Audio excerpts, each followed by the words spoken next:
Mr. Speaker, again to the Premier, the construction of the promised new Niagara Falls Hospital can be an important source of local jobs at a time when families in Niagara are facing the highest unemployment rate in the province.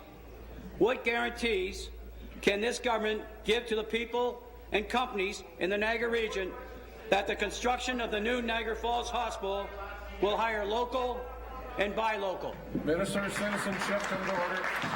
Here. Thank you very much, Mr. Speaker. And I know the Minister of Health will want to speak to this great project, but I want to just say that we were very pleased to be able to announce $26 million for a planning grant for the new hospital in Niagara Falls, a firm commitment that we are going ahead with that, Mr. Speaker. We're following through on Dr. Kevin Smith's expert advice, Mr. Speaker.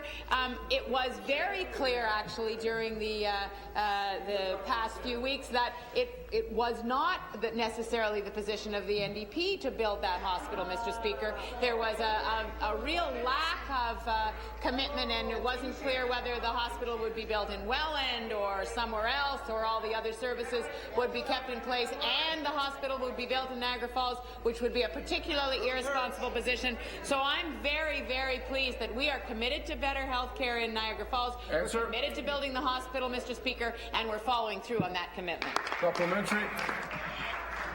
Premier, jobs are the most important issue for the families in Niagara.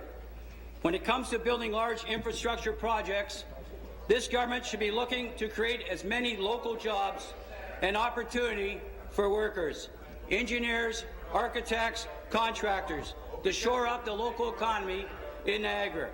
What is this government doing to make sure that the promised new Niagara Falls Hospital construction will provide as much needed local jobs by hiring locally, stimulating local businesses, and by purchasing locally made products?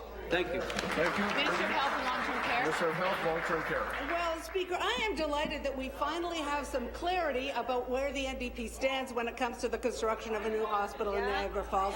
Speaker, I congratulate the new member. He's having an impact already, and I look for further clarity on NDP positions on, say, minimum wage coming from the newest member of that caucus, Speaker. So I am delighted that we have moved forward the planning grant for the new hospital in South Niagara. I know that will benefit the constituents of the member from Niagara Falls and the member and members of the whole Niagara region. This is an important step forward to improve the quality of care, and I really do urge the member opposite to vote for Bill 141, which will support local employment. Thank you, Speaker. Thank you.